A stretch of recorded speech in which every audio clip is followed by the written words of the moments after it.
Well, hi. So, like I said, just gonna jump into it. Do it. All right. First question: how did you come up with your company name? So I was making films under Tortured Soul Productions, and I was doing that for probably about a year or two. And I had a girlfriend at the time that was like, I think you need a better name. So I was watching an Italian horror film called Beyond the Darkness, and it's Hmm. about an incestual brother and sister. And when a third party comes into the mix, they murder them and put them in an acid bath. And I thought, wow, acid bath pictures, that'll be really cool. And so I changed my name to Acid Bath Pictures, and I had hired a girl to do a cartoon logo for me about a girl that goes into a bathtub and Yeah. uh, acid, and she comes out and she's a melting skeleton. But when she sent it to me, she wrote Acid Bath Productions. And so my company, who I had only done a few short films at the time, went from Acid Bath Pictures to Acid Bath Productions, which you know now. Because the cartoon was so cool, I thought, yeah, okay, why not be Acid Bath Productions? And then here we are. And how long has it been Acid Bath Probably been since Acid Bath for name? about 18 years. Oh wow, wow. Yeah. All right. And what's Uh, funny is that there's a band called Acid Bath, and a great band. My company has nothing to do with them, but the guitar player Sammy from Acid Bath, who's now in Goat Whore, did do a cameo in one of my movies. So people say, "Oh, are you guys named after Acid Bath, the band?" I say, "No, but Sammy from Acid Bath is in one of our movies." And they're like, do you "What? No way, Sammy's awesome." Sammy's a great guy. do So you ever like use their music in your movies or? I haven't actually. I do work with like a lot of death metal bands, and Frank Mullen, the lead singer of Suffocation, who actually invented the death metal vocal that we all know, who doesn't really get enough credit for it. People are just like, "Oh yeah, Frank Mullen, yeah, he invented that scream that every death metal band does now." He's in a ton of my movies. Like my new movie Shout, that's out right now. It's the shockumentary of the century. And Guar's in that, and Oh uh, wow. Brian Bonsall and Edward Furlong from Terminator 2 does a cameo in that also. So that's out now. Go to Walmart, Best Buy, Barnes& and Noble, or jamesbalsamo.com and pick up Shout. Add it to the list. Alrighty. What is your favorite project that you have done? So,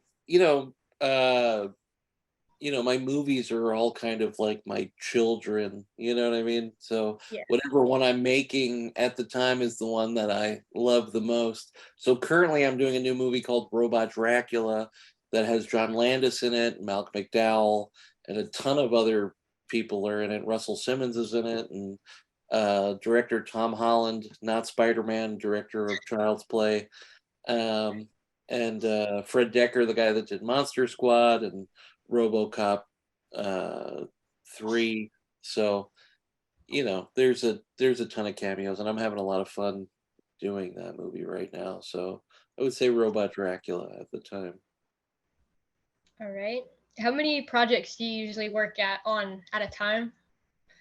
So right now I'm doing probably the most projects at the same time I've ever done, which is 20. I'm working on Oh wow. 20 feature films at the same time.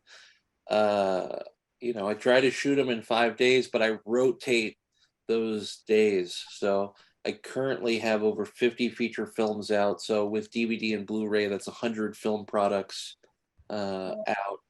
I cut two feature films this week, and today's what, Thursday? So, yeah. and then tomorrow I'm doing an autograph signing at Monster Palooza in California. So come on down; it's going to be a blast. Speaking of, what other events and conventions do you have going on so far? So after this weekend, the next show I'm doing is Mad Monster Party in Arizona, and that'll be July 7th, the weekend of July 7th. And Freddy Krueger will be there along with me, Robert England, and Rose McGowan and a whole bunch of other cool people. Oh, So wow, that's huge. yeah, it's gonna be fun. I've been doing Mad Monster Party for a few years, and that's a really fun show to do. So All right. Who is your favorite person to work with? you clearly, I mean, this is the best you I've done. Oh, thanks. But like film wise, like I guess actor, director, whoever, whatever you want to consider, like in the process of in make in making a movie, who would you say your favorite person to work with would be? I'm gonna have to say me. You know, I have the most fun working with me. You know, I live with me, so Oh wow, what a you challenge. know, we have good days and bad days, but it's always fun. You know, it's always an adventure. Definitely. How did you get started in making movies?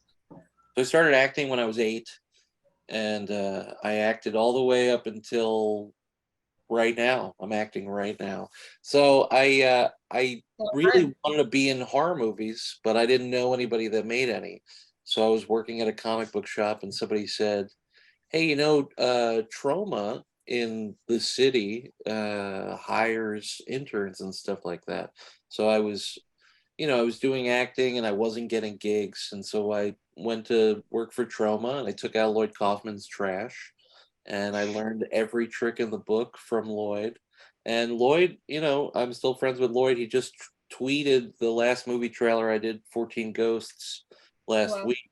So, um, you know, that's kind of how I got my start. And then from working at Trauma, I left Trauma and I went to film school, and then I learned how to make my own movie, and here we are, over 50 feature films later.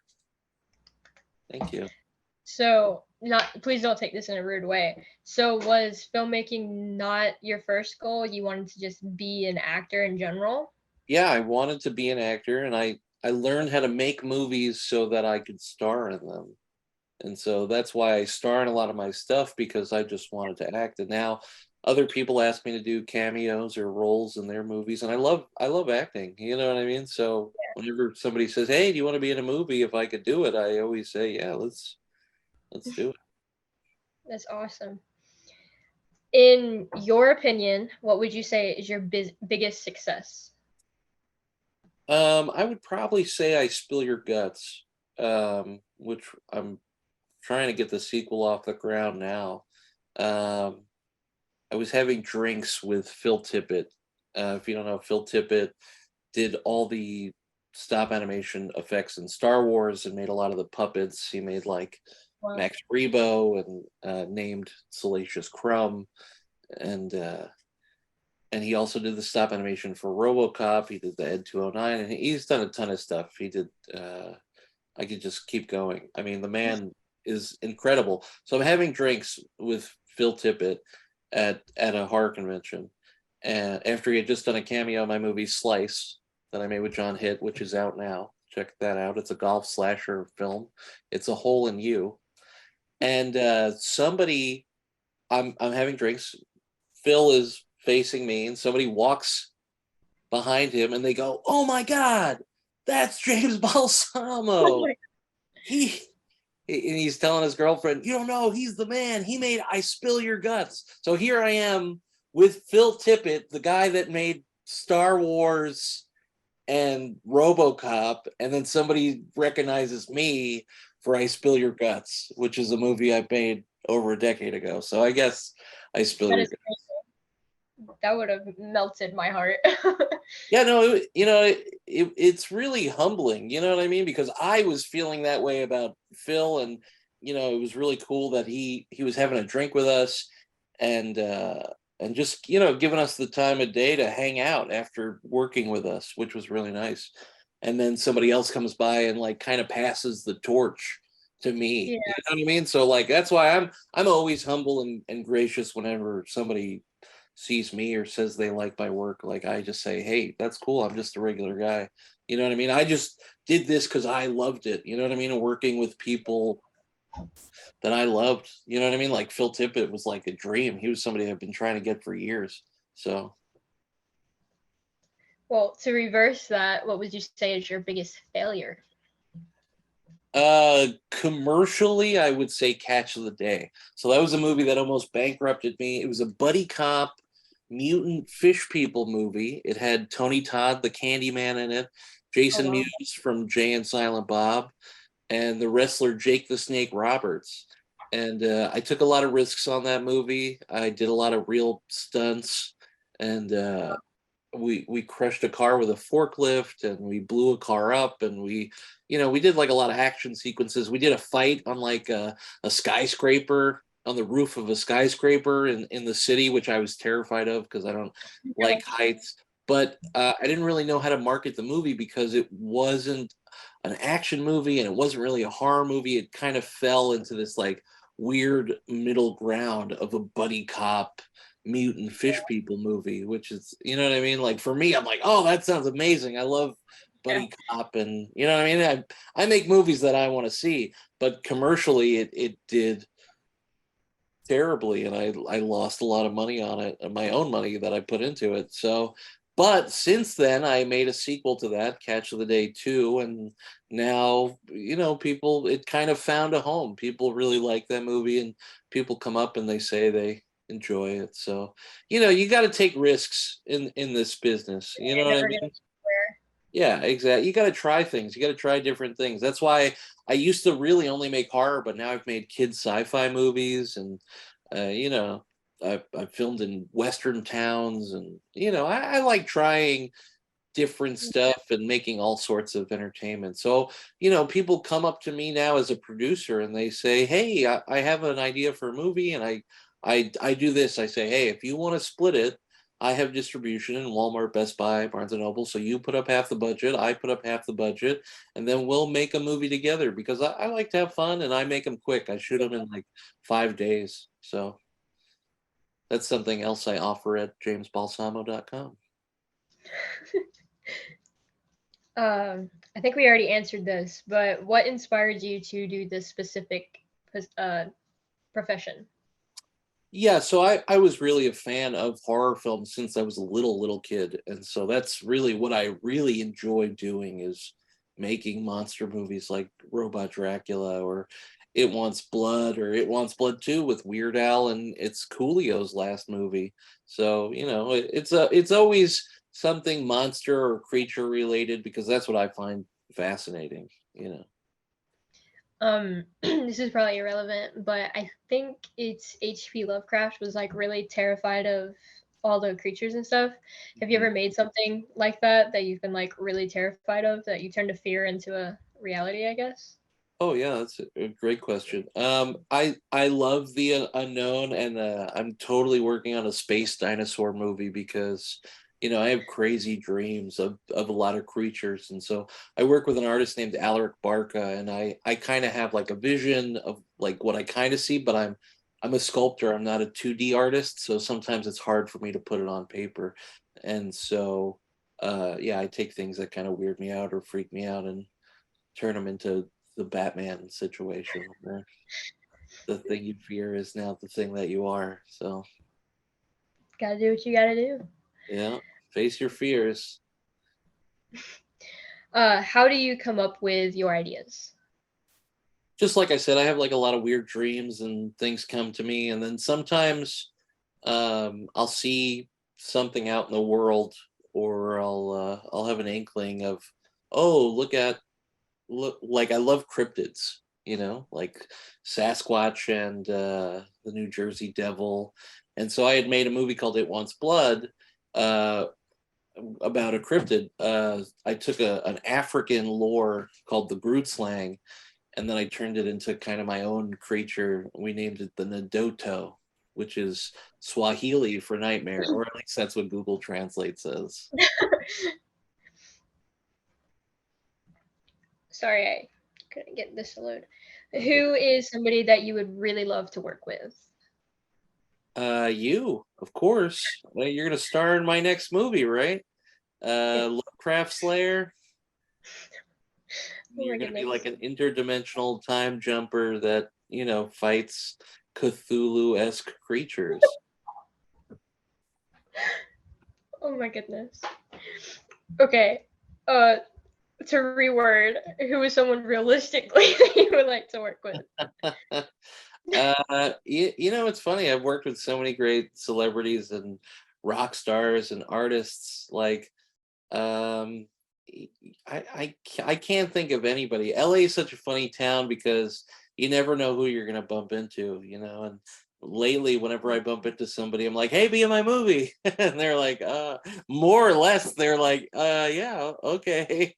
You know, like I just got Rich Summer to do a cameo, and he was on Mad Men. He was like one of the lead actors on Mad Men, and he was on Glow and Summer of '84. And I mean, here's a guy who's doing, you know, major motion pictures. And then I Yeah. just showed him a few of the people that's in some of my new movie, Robot Dracula, and he's like, "Oh yeah, okay, I'm in." You know what I mean? He like, oh, would you work with Rich Summer? Like never crossed my mind, but I happened to bump into him and he was like, yeah, okay, I'm in. So I'm open. I'm open to the universe. Whatever whoever comes along, that's the person I want to work with. So go to where you are, and I can be in a movie. Got it. Exactly. So do you just kind of reach out to people to be in your movies, or do you just like Constantly. stumble upon them? Both. So I'm always sending out emails and messages to people that I like. Like Rob Halford, the lead singer of Judas Priest, is in 3 of my movies. Yeah. You know what I mean? Wow. And I was filming with the lead singer of Testament, Chuck Billy, and they were on Oh, tour. wow. And they were That's on, Chuck Billy hits me in the face with a pie in my movie Bite School. And so I had like pie remnants on my face, and I was like talking to Judas Priest's manager because I was like, "Hey, I'm in town. You know what I mean? Can we get Rob in this movie?" And she was like, "Oh, you know, Rob's can't do it today, but you know, get back to me." And so it took like 5 years, and then you know what I mean? I got him in 3 movies. So wow. That you know, is you never know. that is honestly huge. This might be a tricky one. Have any of your negative reviews of any of your films affected you or upset you or anything? You know, I think it's human nature in the beginning to be upset. When I made my first feature film at 25, Hack Job, reviewers online hated it. And not only did they hate the movie, they like hated me in the reviews for making the movie. They were like, James Balsamo should never pick up a camera again. Like, and I'll tell you the reality of what actually happened. So my first movie at 25 got picked up for distribution on cable TV all over the US and Canada and in stores like Walmart and Best Buy. Now I'm 25. I had started making this movie when I was 19 years old and then finished it at 25. And so, you know, the movie is silly and it's a mess. And I just wanted to show the world that I can make a movie. And so these reviewers, bloodthirsty. I mean, and this was 2011 at the dawn of the internet when people were just discovering they could be mean without any repercussions. They could just say terrible things. And so, yeah, it did hurt, but that did drive me to make a better movie, which is funny because then I made I Spill Your Guts. And then after I made that movie, people were like, oh, yeah, it's pretty good. So, like, I think it was one of those things that instead of running away and crying and being like, "Oh, the internet is mean," it really fueled me to make a better movie. And that's like a film I really, you know, took the reins on and did all the effects work. And I, you know what I mean? I wrote it and directed it and produced it by myself and wanted people to know like I'm making these movies single-handedly. You know what I mean? I'm not using a studio that has multiple millions of dollars, and you know what I mean. I'm competing. My first film Hack Job was pirated and it was put up next to the movie Taken. So here's like a Liam Neeson multi-million-dollar movie, and then a movie that I made in my parents garage from 19 to 25, you know what I mean, on a budget of $50,000 that I like took myself and had my buddy Daniel Eisenbrown, aka Danny Danger, put in like a few grand into this movie. You know what I mean? And like the two of us like made this movie together, and it was being compared to multiple millions of dollars, you know what I mean, of cinema. So like, yeah, of course. You know what I mean? Like if you like make like a Mona Lisa and compare it to a macaroni sculpture on a refrigerator, of course, you know what I mean? Of course there's going to be major differences, you know what I mean? So like cut a guy some slack, but at the same time, you I know, mean, it look where you are helps, now. right? And it helped drive me. I mean, I'll tell you this, my last movie that premiered at the Chinese theater 5 days before Avatar 2 played in the same Chinese theater. You know what I mean? And what I put into that movie is still in scale the same, you know what I mean, macaroni sculpture Yeah, compared to the Mona Lisa, but I'm in the same theater.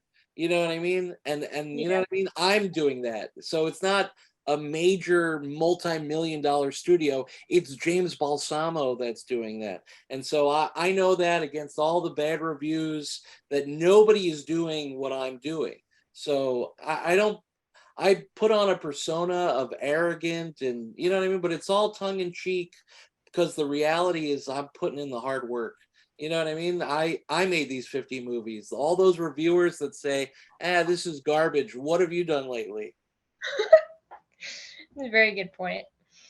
Back to the whole funding part. How do you get your funding? Do you have to go to like GoFundMe or Indiegogo or anything like that? I haven't done anything like that. I've tried an Indiegogo, failed terribly for I Spill Your Guts. I think I made like $7. And then I tried it again for Hollywood Oh, Werewolf, which is coming out this month. It stars Andy Dick, and it's got Eric Roberts in it and me, and that's really fun. But no, I I used to just do horror conventions, and I would take all the money I'd make from horror conventions, excuse me, and then put it into my own movies.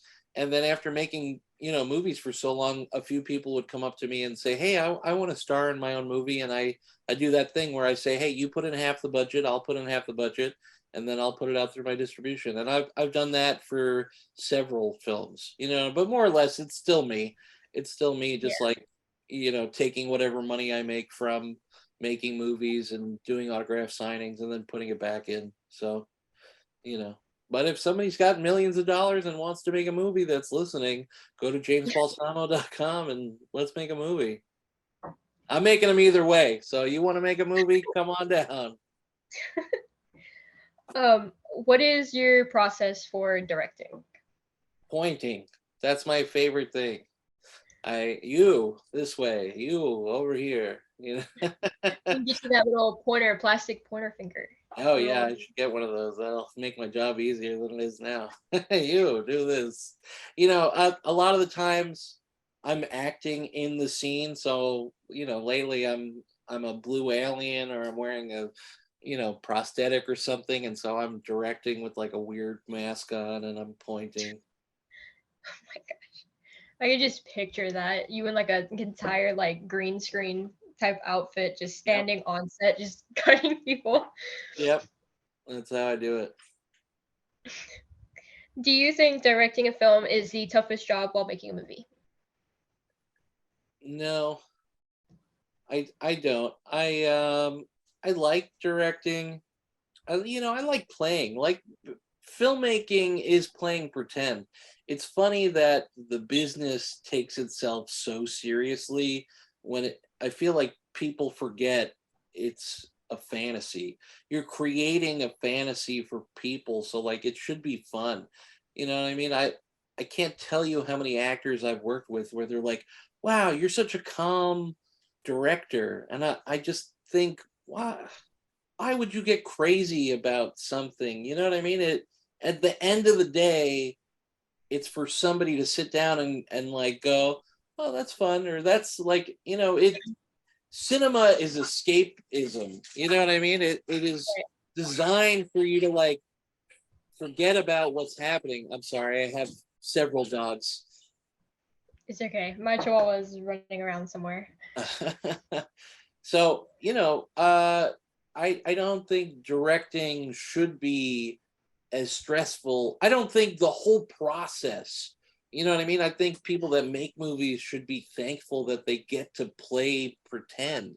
But, the business end of it kind of creates that stress. And then there's like people that are like, oh, we need to appease this demographic. And you're not, the color blue is what's in right now. So we need to like create all these blue, you know what I mean? And it makes people crazy and frustrated. And then they get stressed because, somebody who's sitting in an office somewhere read a statistic that, people need to wear blue. Oh, but then the new report comes in that it needs to be lavender. You know what I mean? So who cares? It's all pretend. You know what I mean? At the end of the day, just have fun with it. I don't think directing's hard. I don't think any of it's really hard. It's fun. It's fun. It should be entertaining. You know what I mean? Of course I get stressed out because there's other factors. You know what I mean? I'm competing against all these other filmmakers, and at the same time of inspiring independent filmmakers, they then become my competition, like Lloyd Kaufman. You know what I mean? Like he's running the longest independent film company, and then he went off and created a mad scientist with me, and now I'm like standing next to him at conventions, and he's like, oh damn, you know what I mean? Like you're taking money out of my pocket because I helped create you, and at the same time I'm like, hey, thanks for doing it for me. And he's all, great, that's great, you know what I mean? You're taking money out of my mouth, like thanks for, you know what I mean, being inspired. Right. So Would you ever like consider working with other independent filmmakers to make like one big movie? yeah, I've done, like I said, I've produced other movies and things like that. Like I produced Sid Haig's last movie and Dick Miller's last film. It was directed by Eben Magar. It was called Hanukkah. It was the first Jewish slasher film. And, that was a movie that I did a ton of work on. I ended up becoming the DP halfway through the project, and I did effects for the movie, and I cut part of it, and I produced it and brought locations on, and made props, and I even directed a music video in the movie. You know what I mean? And that's like a film people are like, oh, you worked on that? So I don't mind. You know what I mean?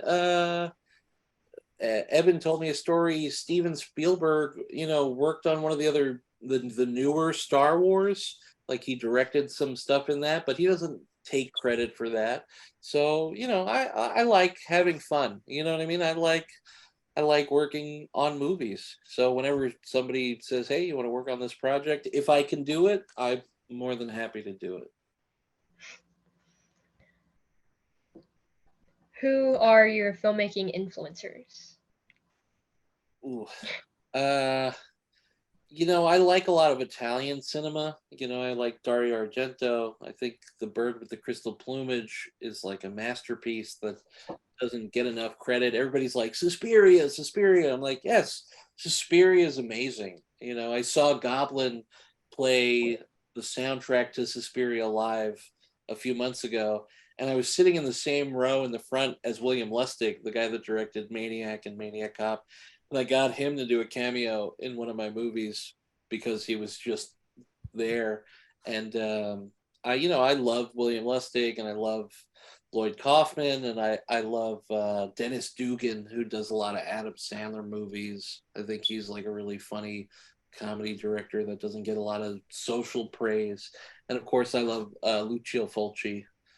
Um, he did Zombie 2 and a whole bunch of other fun The Beyond. And but yeah, I like obscure directors. You know what I mean? I like weird. You know, I like weird stuff, like David Lynch weird. And Okay. Alejandro Jodorowsky. I like never can pronounce that guy's name. correctly. Alejandro Jodorowsky, I think that's how you pronounce it, but El Topo and stuff like that. Weird. I like weird movies. Nothing wrong with that. I mean, everybody's got their tastes. Yeah. Teach their own. Do you have any advice for any young filmmakers? I do, yeah. Pick up a camera, go make a movie. People say, "Oh, I don't have the budget." You don't need the budget. You have a dream and a cell phone, you can make a movie. Like you don't even need a big camera or lights or anything. You could make a movie with yourself. You don't have friends. I used to do that. I used You to play take all a characters. I did, yeah. And I love seeing that on YouTube with kids, and what I mean, TikTok, they just flip the Yeah. camera around or they put a hat on, and then you get the point across, right? You have the concept, and that's all you need. You know what I mean? You have a concept and yourself, you could do it. You have friends, even better. You know what I mean?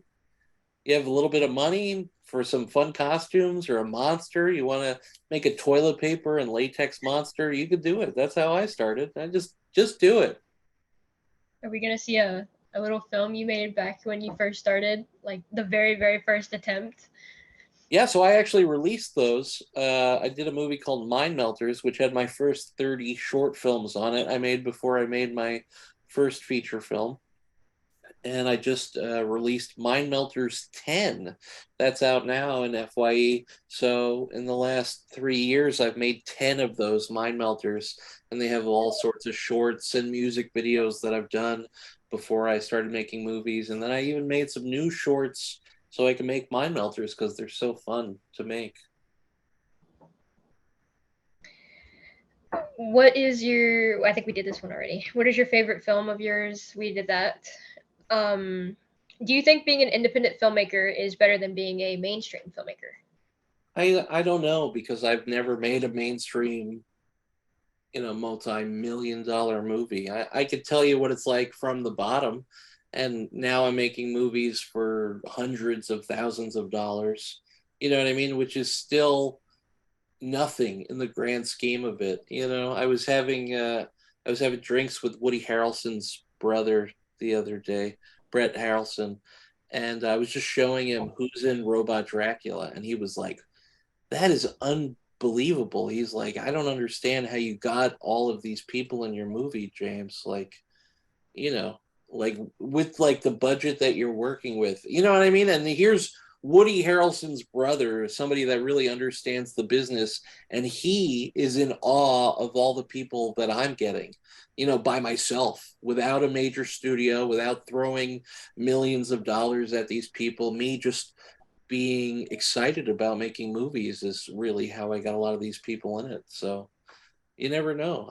I don't know what it's like to make a movie with millions of dollars and then have to negotiate back and forth and hey, Robert De Niro, do you want to do a cameo and I'll give you $5 million for the day, and then his manager's like, no, it's got to be $7 million, and then I'm like, can you do it for 6.5? And then he shows up and he's got like an entourage, and I have, oh, you can't look him in the eyes when you talk to him, or I don't know what it's like to work with him because I haven't, but you hear stories in Hollywood of what it's like working with these people, and then you never know. So I don't know what it's like to make a multi-million dollar movie, but I could tell you what it's like making an indie movie. It's a lot of work, but it's fun. As long as you're having fun, that's all that matters. I put the fun in funeral. Oh my god, that is the worst analogy to use.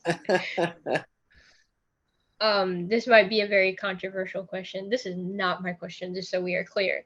How do you get so many women to get naked in your films?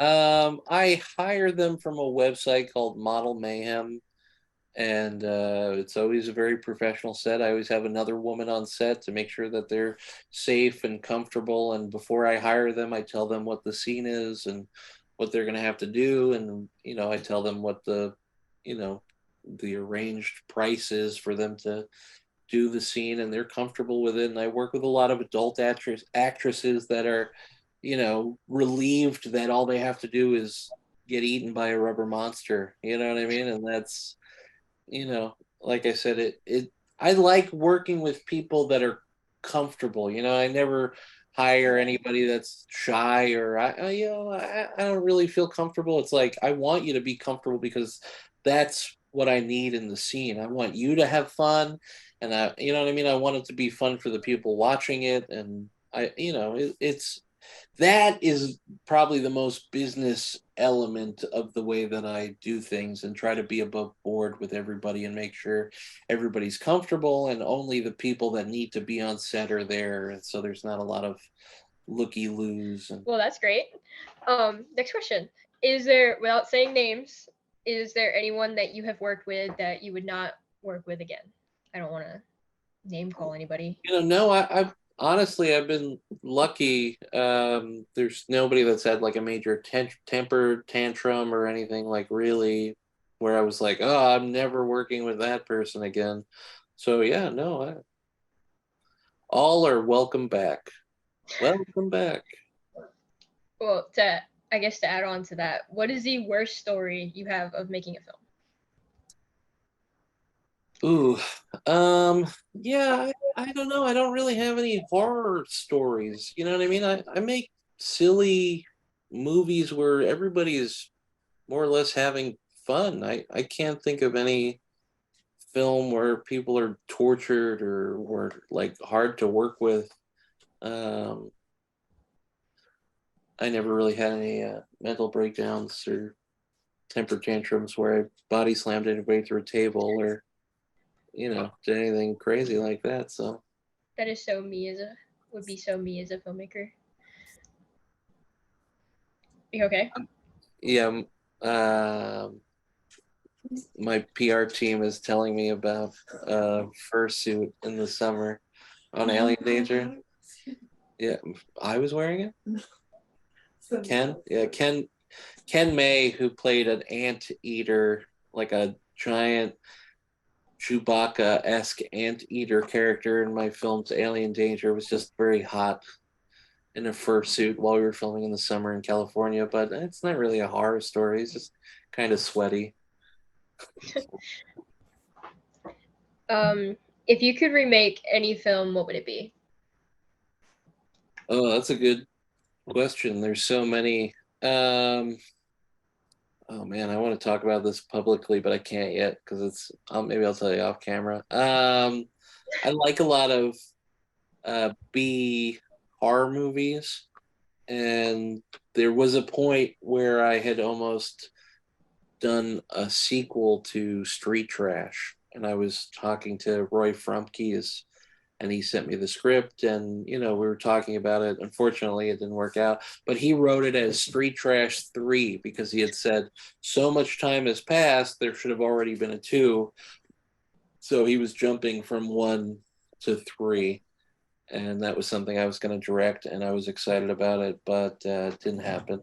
So I you know I think remakes are interesting. They get a lot of hate, and when they come out, people don't like them. That's why I like making original content. But John Carpenter's The Thing is a remake, and they made that movie totally into their own thing. It's nothing like the original. The original has like a Frankenstein's monster-esque space alien kind of looking creature, and it's just one creature. It's not like multiple malformed human deformity alien creatures. So that's a remake. You know what I mean? And at the time, it also was hated. And the story, legend has it, John Carpenter lost a movie because of it doing so poorly. You know what I mean? And I know he doesn't really look super fondly on it. When I met him and told him I love that movie, he was like, mm. I think you met at this point. So, At least you're like really well known. yeah. Well, it's funny. LA is actually a really small town. It's really small, and I've been doing horror conventions with horror celebrities for almost 10 years, And so it's nice, you know what I mean? When they have the pamphlet and they have my photo in it, I'm like, well, here's you. And then flip the page, that's me. So we're in the same book, William Shatner. Oh my god. Um, there are a lot of fans that don't know about you. Is there any family that don't know what you do? No, all my family knows what, you know what I mean? They're like, oh, James makes interesting movies, you know? So, Let's talk about Bite School. Probably your best film. oh, How was it working with the godfather of gore himself, Mr. Herschel Gordon Lewis? honestly, it was incredible. We had done a horror convention together and we were on a panel about independent filmmaking, which was insane at the time. And I had gotten Herschel to sing, his Maniacs song on the panel. And then after I said, I'm making a new movie, I'd love for you to be in it. And he said, yeah, I'd love to. And I was just in awe. He had some really great stories and he didn't want money. All he wanted was a chocolate milk. And Oh my god. there was a Starbucks in the convention center that we were in, and I was like, "Can you guys make a chocolate milk?" And they're all, "Yeah, hold on, we'll think of something." And I got him the chocolate milk, and he said, "Thank you, you're a very sweet man." And that's my Herschel Gordon Lewis story. And he played my grandfather in Vice School, and I really loved his work. You know what I mean? I still do. I love Blood Feast and Color Me Blood Red. Those are my favorite Herschel Gordon Lewis movies.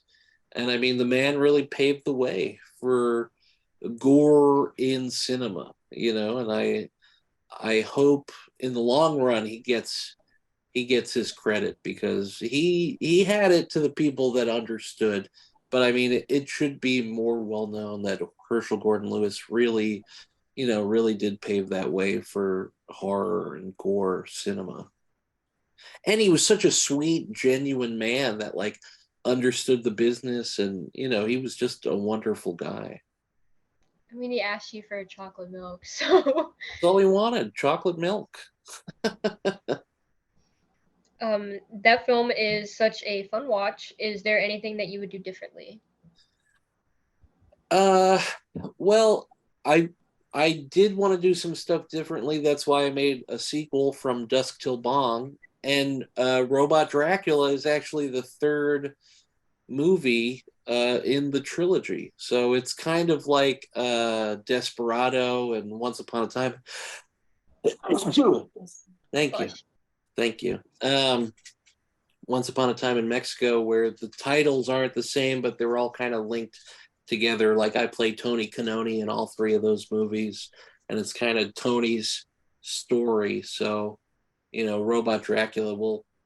Can I ask you a question? What's your favorite part of Bite School? Don't hate me. These are not my questions. That's that's I'm so sorry. that's okay. I don't hate you.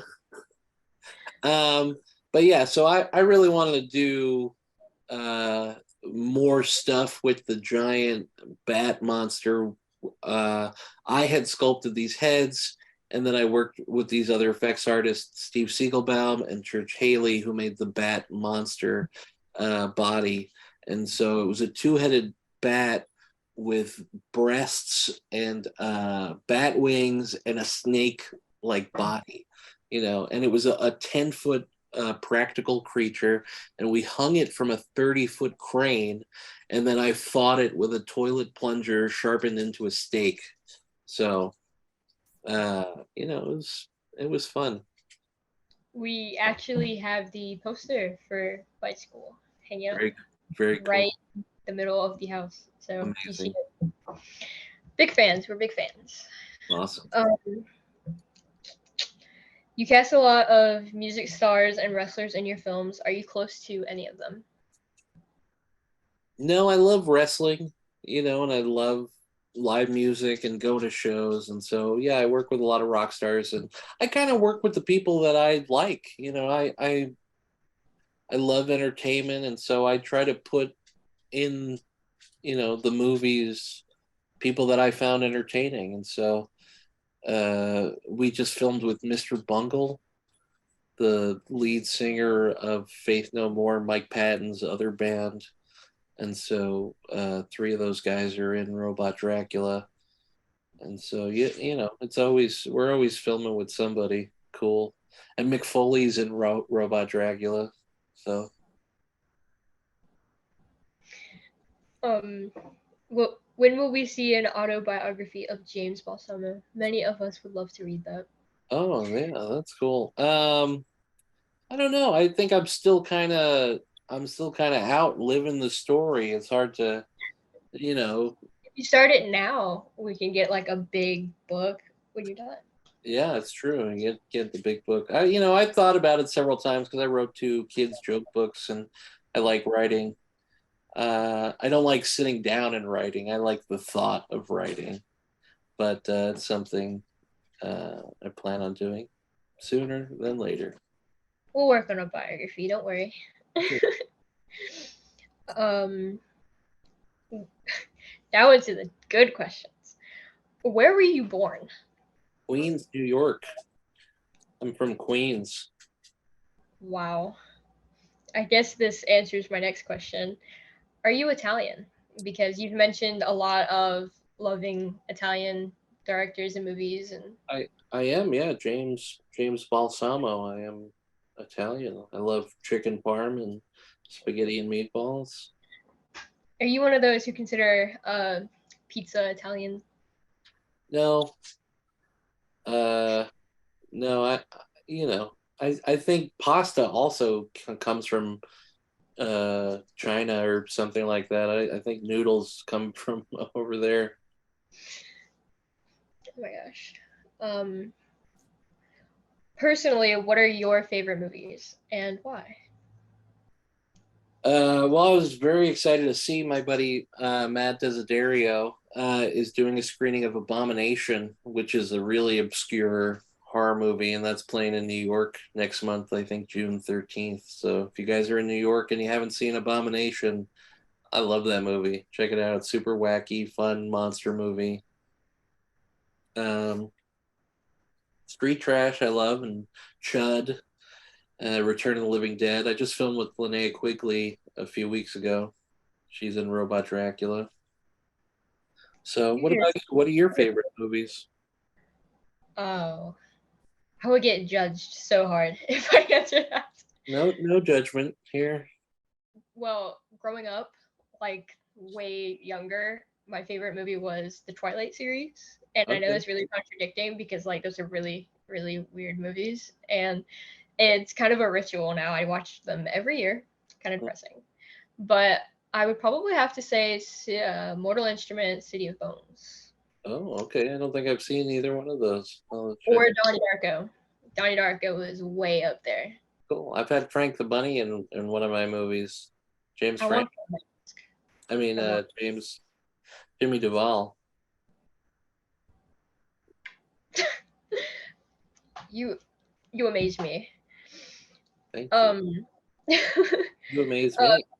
oh, thanks. Filmmaking is a laborious job, so what keeps you motivated? Um, I I do it for me. You know what I mean. I like I said, I make the movies that I want to see. I love movies. I'm a movie guy. I love the ridiculous scenarios, and I love the oh my god moment. Like that's what makes me like want to make movies. Like creating moments for that when you're watching a movie and somebody's head comes off because they throw a shovel or something like that. And you're like, what? That's ridiculous.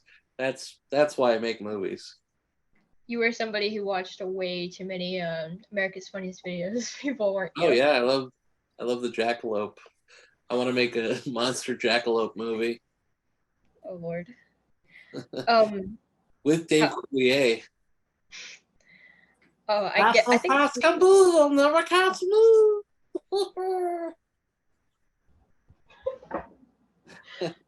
Wow.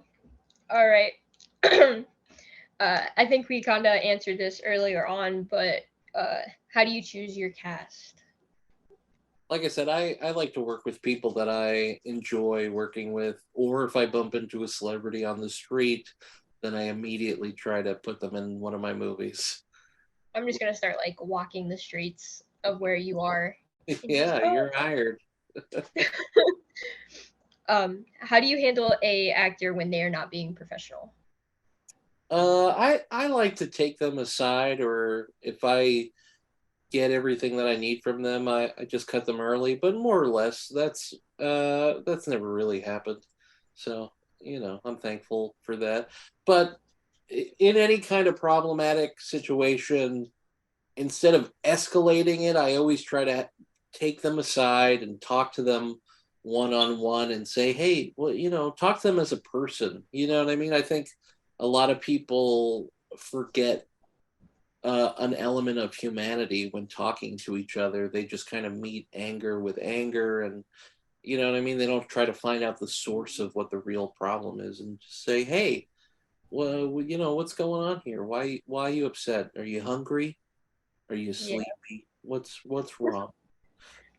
So Um. Oh my gosh, I cannot read. What are the toughest aspects of making a film today? like I said, for me, I don't find any of it tough because I've been doing it for so long. I think everything has its challenges on how to do it, but I think if you set your intention to do it, anything's possible, especially now with miniatures and green screen. I don't really like doing a lot of digital effects. I like doing everything in camera if I can and doing it practical. So I think if you think of a monster and you build the monster, you know what I mean? You can do it. But sometimes with puppets and animatronics, things happen. So you just have to kind of be able to go with the flow, I think. And you, you never make the movie you set out to make. You in filmmaking, you kind of always have to like go. You have to kind of be water. You have to go with the flow of the problem. You know what I mean? Like if this isn't working, or the actor is just kind of not giving you the performance that you want, you just have to figure it out. You know what I mean? Because at the end of the day, you are only making entertainment. You know what I mean? It is something somebody's going to sit and watch, and it's going to be 90 minutes, and that's it. For them, you know what I mean? Whether you had the person raise their right arm or the left arm in the script, it doesn't matter to them. They don't care.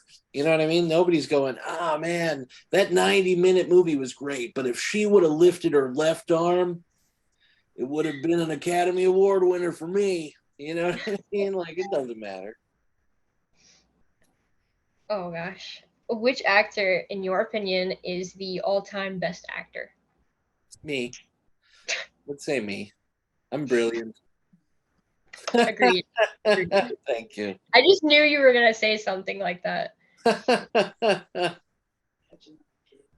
Um, Again, in your opinion, what do you think the audience is would likes to watch these days? Well, I'm sorry. Would they like to what? Watch like movie wise, what would they like to watch these days? Like genre, I guess.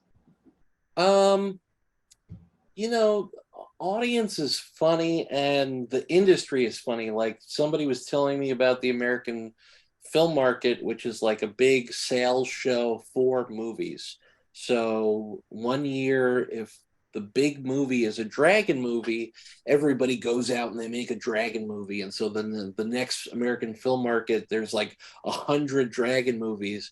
But it turns out that people really want a ventriloquist dummy movie because of Annabelle or something like that. And then you make Anna smell about a smelly doll that kills with its smell, and then people are like, "Oh, I don't want that. I don't want that at all." So you never know. I think you just have to make the project that speaks to you, and then it'll find its audience. Makes sense. Makes sense. Do you find it hard to direct and act at the same time? Uh, it depends. I think I find it challenging, like I said, when I have like an elaborate costume on, and then the costume's kind of like irritating because I have like makeup in my eyes and I'm blind in one eye, and then I'm like, okay, you go over here, and you know what I mean. I think that's challenging, but still fun. You know what I mean? I'm still in a costume, and it's not like I'm working underground in a 40-foot mine. And you know what I mean? Like, It's movie idea. yeah, exactly. And, you know, like gremlins are gnawing at my ankles. I'm making a movie. So yeah, none of it is really uh terrible. It's all fun. Well, that concludes all of our questions. Is there anything extra you would like to say to your fans? I would thank you for listening and give it up. It's your first interview ever. What an honor to be. Yay. What an honor to be interviewed by you. And don't forget to follow me on Twitter at Acid Bath Product, and go to jamesbalsamo.com to get all your cool movies, t-shirts, and books. And you know, add me on Facebook. I want to be your friend. Go add me. And then check out wonderful more interviews to come. That's it. You broke the ceiling on this one. Sky's the limit now. You're interviewing Brad Pitt next. Oh gosh. I don't know. I don't think that one would go as well. Well, thank you for taking the time to do this with me. I Thank appreciate you. it. It was fun. Well, yeah, that concludes this. All right. Bye, everybody. Bye.